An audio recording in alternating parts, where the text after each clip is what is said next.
नमस्कार। आज हम कृषि विधेयकों के बारे में चर्चा कर रहे हैं। वर्तमान भारत के जो केंद्रीय सरकार है वह अपने पहले कार्यकाल से ही कृषकों के हित के प्रति दायबद्ध है।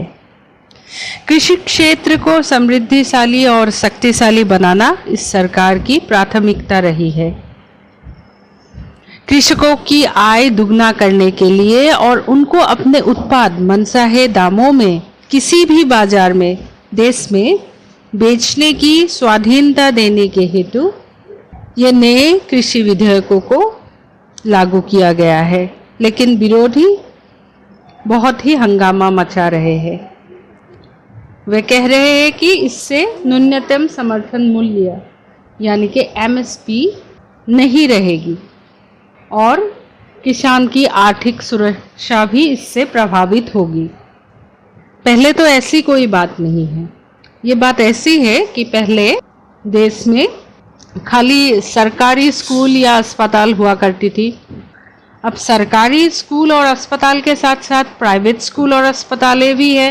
प्राइवेट अस्पताल आते आते तो सरकारी अस्पतालें बंद नहीं हो गई, वैसे ही बात है। ये कृषि विधेयक देश में एक विकल्प प्रस्तुत कर रहा है।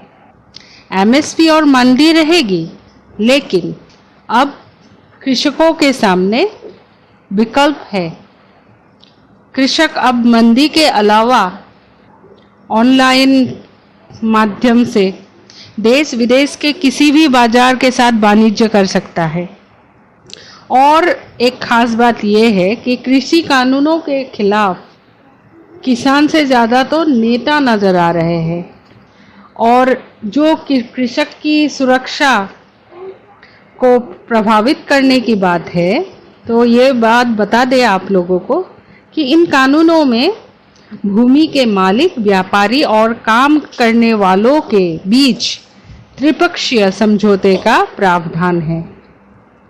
कांग्रेस ने तो पिछली बार अपने घोषणा पत्र में मंदी खत्म करने और अंतर्राज्य के साथ व्यापार खोलने का और जो एसेंशियल कमोडिटी एक्ट है उसे भी ख़त्म करने की बात कही थी। अब वही कांग्रेस ट्रैक्टर वैक्टर जलाकर इन कृषि विधेयकों की विरोधिता करते हुए नजर आ रहे हैं।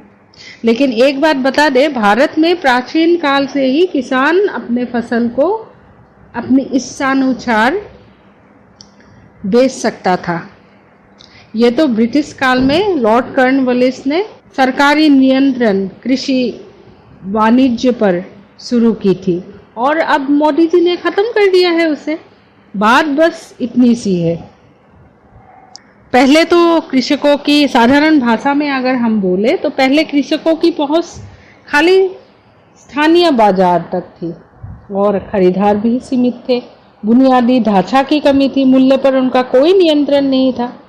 अपने उत्पाद को बेचने के लिए दूर मंडी तक जाना पड़ता था, नीलामी में समय भी अधिक लगता था और बिचौलिए उन्हें तरह तरह से शोषण करते थे। पर अब ये विधेयकों के बाद कृषि खंड को आधुनिक बनने से कोई नहीं रोक सकता। कृषि में व्यक्तिगत विनियोग अब बढ़ेंगे और इससे कृषि का विकास और कृषि खंड में संस्थापन की भी संभावना बढ़ेगी।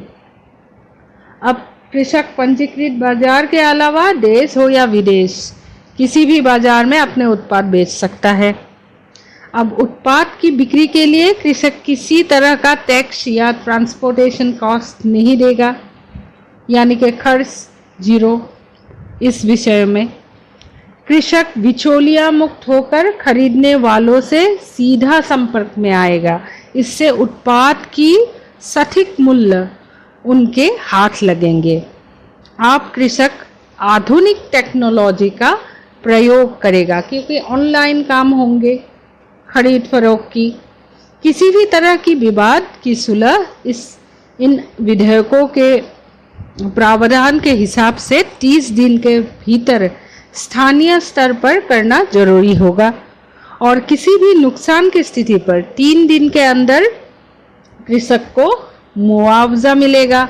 अब कृषक अपने उत्पाद की बीमा भी कर सकते हैं, लेकिन कृषक की भूमि स्वाधीन स्वतंत्र रहेगा। कृषक अब चाहे फूड प्रोसेसिंग कंपनी हो, रिटेलर हो, होलसेलर हो या एक्सपोर्टर, किसी के भी साथ अपने सुविधानुसार बंदोबस्त कर सकता है अपने उत्पाद की बिक्री के लिए। और इस नए कृषि विधेयकों के चलते एमएसपी का प्रचलन बंद नहीं होगा। मंडी भी पहले ही की तरह चलता रहेगा।